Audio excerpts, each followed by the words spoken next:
Hi hello welcome to MKDNBC. இந்த video எதுக்குன்னா, எல்லோரும் கேட்டுட்ருந்தீங்க வெங்கடேசன் புக்கில் என்ன படிக்கிறது சொல்லிட்டு. ஸோ அதை பற்றி தான். ஸோ தற்கால தமிழ்நாட்டு வரலாறு இது வந்து யூனிட் 6க்கு வாங்கி வச்சுக்கோங்க. அதாவது நமக்கு பழைய டிஎன்பிசி சிலபஸில் யூனிட் 8ஆக இருந்துச்சு, இப்போ புது சிலபஸில் யூனிட் 6ஆக இருக்குது. ஸோ அந்த யூனிட்டுக்கு தேவையான புக்கு தான் இது. ஓகேயா?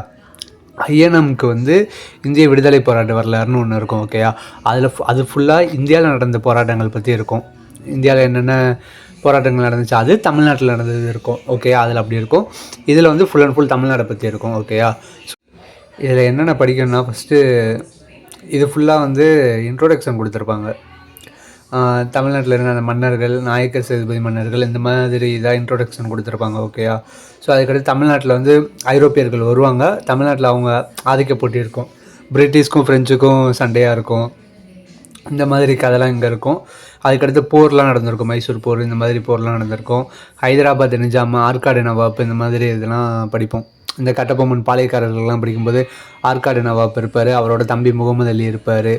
ஸோ ஆற்காடு நவாப் தான் முகமது அலி, அவரோட தம்பி மாபூஸ் கான் இருப்பார். ஸோ அந்த இந்த மாதிரி இவங்களோட கதை, இவங்களோட நிர்வாகம் இதெல்லாம் இருக்கும். ஓகேயா? நமக்கு இங்கே வந்து பாளையக்காரர் கிளர்ச்சி, தமிழ்நாட்டின் தொடக்க கால கிளர்ச்சிகள்னு சொல்லிட்டு, ஆங்கிலேயருக்கு எதிரான தொடக்க கால கிளர்ச்சிகள் சொல்லிட்டு அந்த இதில் நமக்கு இங்கே பாளையக்காரர் வரும். தமிழ்நாடு லெவலில் பார்க்கும்போது இதில் வந்து கட்டபொம்மன் வருவாங்க, வேலு நாச்சியார் வருவாங்க, மருது பாண்டியர்கள் வருவாங்க, தீரன் சின்னமலை வருவாங்க. ஸோ இந்த மாதிரி இது எல்லாருமே இருப்பாங்க. ஸோ அவங்கள பற்றின இது ஃபுல்லாக இது படிக்கணும். ஓகேயா? ஸோ இந்த பாளையக்காரர் கிளர்ச்சி இருக்கா, இது படிக்கணும். அதுக்கடுத்து இதில் எல்லாமே வந்துடும். இதில் ஆல்மோஸ்ட் எல்லாமே கவர் ஆயிரும். அதுக்கடுத்து அவங்க மருது பாண்டியர்கள் வந்து 1801 முடிஞ்சிடும் அவங்க சாப்ட்ரு. அதுக்கப்புறம் வந்து கொஞ்சம் அமைதியாக தான் இருக்கும். அந்த கிளர்ச்சி நடந்தது, என்னென்ன நடந்துச்சு, அதுக்கப்புறம் என்ன நடந்துச்சுங்கிறது தான் இந்த 1800 to 1801.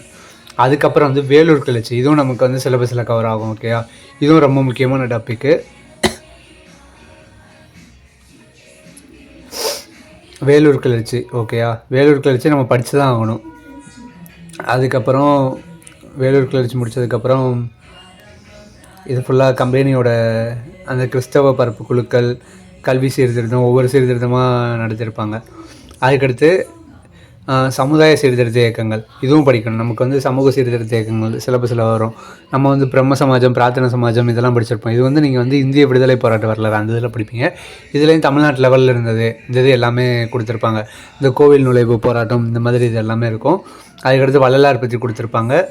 அந்த பிரம்மஞான சபை, இந்த இது தமிழ்நாட்டில் இருந்ததை பற்றிலாம் கொடுத்துருப்பாங்க.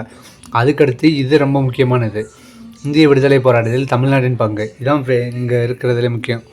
ஸோ அங்கே கிலாபத் இயக்கம் நடக்குதுன்னா இங்கேயும் நடக்கும். அங்கே ரவுலட் சட்டத்துக்கு போராட்டம் நடத்துவாங்கன்னா இங்கேயும் நடத்துவாங்க. ஸோ அங்கே ஒத்துழையாமை இயக்கம் நடந்துச்சுன்னா இங்கேயும் நடக்கும். அங்கே உப்பு சத்தியாகிரகம்னா இங்கேயும் நடக்கும். ஸோ அந்த மாதிரி அது எல்லாமே ஒவ்வொன்றும் அந்த ரெஃப்ளெக்ட் வந்து தமிழ்நாட்டிலையும் இருக்கும். ஸோ அதை வந்து இதில் ஃபுல்லாமே சொல்லியிருப்பாங்க. ஓகேயா? இந்த இது படிக்கணும். அதுக்கடுத்து அண்ணா படிக்கணும். அண்ணா சிலபஸில் இருக்கார். ஸோ இது ஃபுல்லாக தமிழ்நாட்டோட சீஃப் மினிஸ்டர்ஸ், இவங்கள பற்றினது. ஸோ யார் யார் இருந்தாங்க, இந்த மாதிரி ஆர்டராக கொடுத்துருப்பாங்க. அவங்க ஆட்சியில் என்னென்ன திட்டங்கள் கொண்டு வந்தாங்க சொல்லிட்டு அதையும் கொடுத்துருப்பாங்க. அதுக்கப்புறம் இதில் இருக்கிற ஒரு பெரிய தலைவலியான டாபிக் என்னென்னா, அப்படி சொல்லலை, ஆனால் பெரிய டாபிக் என்னென்னா இந்த நீதி கட்சி. இது அவ்வளோ பக்கத்துக்கு இருக்குது. கிட்டத்தட்ட ஒரு 80 பக்கத்துக்கு மேலே 100 பக்கத்துக்கிட்டே வச்சுக்கோங்களேன். அவ்வளோ இது இருக்குது. அந்த நீதி கட்சி பண்ணது, அந்த அவங்க என்னென்ன திட்டங்கள் கொண்டு வந்தாங்க, அந்த அவங்க அமைச்சரவை இருந்திருக்கும். அதில் இருந்தால் இங்கே பாருங்கள், நீதி கட்சி ஆட்சி 1, 2, 3, 4 இந்த மாதிரி இருக்கா. ஸோ அந்த ஆட்சியோட வீழ்ச்சி, இந்த மாதிரி இதெல்லாம் எல்லாமே இருக்கும். ஸோ இது வந்து பெரிய டாப்பிக்கு. இந்த டாப்பிக்கு மட்டும் கொஞ்சம் கவர் பண்ண நாளாகும். இதை மட்டும் கொஞ்சம் அப்படியே சைட் பை சைடாக படிக்கிறதுனா படிச்சுட்டே இருங்க. ஓகே? இப்போவே நீங்கள் வந்து மெயின்ஸுக்கும் சேர்த்து படிக்கிறது ரொம்ப நல்லது. ஏன்னா மெயின்ஸுக்கு இப்போ இருந்து படித்தா தான் கரெக்டாக இருக்கும். ப்ரிலிம்ஸ் கிளியர் பண்ணிட்டு வா, மெயின்ஸ் பார்த்துக்கலாம் அப்படிம்பாங்க. தமிழ் ஸ்ட்ராங் பண்ணு, மேக்ஸில் 25க்கு 23, 20 போடு, ஜிஎஸ்சில் நீ எப்படி போட்டாலும் மார்க் எடுத்துடலாம் அப்படிம்பாங்க. வேலைக்கே ஆகாது. இந்த மோட்டிவேஷன்லாம் நான் 2022 கேட்டுட்டு போய் எழுதினேன். அப்போ தெரிஞ்சு குரூப் 2 வந்து டிகிரி ஸ்டாண்டர்டு எவ்வளோ டஃப்பாக இருக்கும் அப்படிங்கிறது அப்போ தான் புரிஞ்சுச்சு. ஸோ ஓகேயா? இந்த மாதிரி ஃபேக் மோட்டிவேஷன்லாம் கேட்டு இருக்காங்க. நீங்கள் உட்காந்து நீங்கள் மட்டும் பேசாமல் படிச்சுட்ருங்க. அதான் வேலை. என்ன நடக்குதுன்னே தெரியாமல் இருந்தாலும் பரவாயில்ல, நீங்கள் உங்கள் இதை படிக்கிறது, உங்கள் ரிலேட்டடாக கரண்ட் அஃபேர்ஸ் இப்போ நம்ம எக்ஸாமுக்கு தேவையானது அந்த இதை பார்த்துட்டு அப்படியே இருங்க. அதுக்கடுத்து இங்கே சுயமரியாதை இயக்கம் இதுவும் படிக்கணும். இது வந்து பெரியாரை பற்றின இது எல்லாமே கொடுத்துருப்பாங்க. அது திராவிடர் கழகமானது, அவர் பெரியார் கொண்டு வந்தது, பெண்களுக்கு என்ன செஞ்சார், பெண் கல்வி, அந்த சொத்துரிமை, இந்த இது ஃபுல்லாமே இங்கே இருக்கும். அதுக்கப்புறம் ராஜாஜி சிஎம் ஆவார். சிஎம் ஆனோடனே அந்த இந்திய எதிர்ப்பு போராட்டம் நடக்கும். அதுக்கடுத்து ஒவ்வொரு சீஃப் மினிஸ்டர் ஆனவங்க அந்த கதை இது எல்லாமே இருக்கும். காமராஜர் ஆட்சி, சிஎம்மாக இருந்தவங்க ஃபுல்லாக எல்லா கதையுமே இதில் இருக்குது. அதான் இந்த இது. அதுக்கடுத்து லாஸ்ட்டில் என்ன கொடுத்துருப்பாங்கன்னா, தமிழ்நாட்டில் என்னென்ன ஸ்கீம்ஸு, சமூக நீதி ரிலேட்டடாக என்னென்ன கொண்டு வந்திருக்காங்க, கல்வி வளர்ச்சி சம்மந்தமாக என்ன கொண்டு வந்திருக்காங்க, கலை கலாச்சாரம், அந்த ஒவ்வொரு டிபார்ட்மெண்ட்லேயும் என்னென்ன கொண்டு வந்திருக்காங்க, இந்த மாதிரி இது எல்லாமே இருக்கும். இது ஜஸ்ட் ரீட் பண்ணிக்கோங்க. இந்த ஸ்கீம்ஸு, இந்த திட்டங்கள்லாம் படிச்சுக்கோங்க.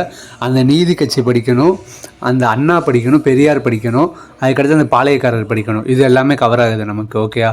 அது வேலூர் கழகம் அது இருக்குது. ஸோ ஓகேயா? இதெல்லாம் ரொம்ப முக்கியமானது. தமிழ்நாட்டில் வந்து நடந்த அந்த நிகழ்வுகள், அந்த வரலாற்று நிகழ்வுகள், அதாவது ஐயனம் ரிலேட்டடாக எதெல்லாம் இருக்கோ அந்த இதெல்லாம் படிக்கணும். ஓகேயா? ஸோ இதை மட்டும் பார்த்துக்கோங்க. இதெல்லாம் இந்த புக்கில் படிக்க வேண்டியது. நான் மொத்தமாக ஓவராலாக வெங்கடேசன் புக்குக்கு சேர்த்து வேணால் ஒரு வீடியோ போடுறேன். ஏன்னா வெங்கடேசன் புக்குன்னு எடுத்திங்கன்னா நீங்கள் நிறையா புக் இருக்குது. அதில் இதில் என்னென்ன இருக்குதுன்னு ஃபஸ்ட்டு பார்க்கணும். ஸோ அதெல்லாம் பார்த்து தான் இது பண்ணணும். ஸோ அதனால் இந்த புக்கு ரொம்ப முக்கியமானது. ஸோ இந்த புக்கை நீங்கள் உட்காந்து படிங்க.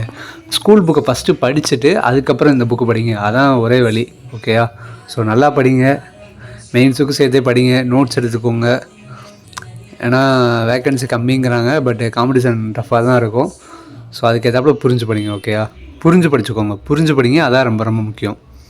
நாளைக்கு ஒரு சூப்பரான ஒரு புக்கு வாங்கியிருக்கேன். அந்த புக்கை பற்றி உங்களுக்கு சொல்கிறேன். தேங்க்யூ.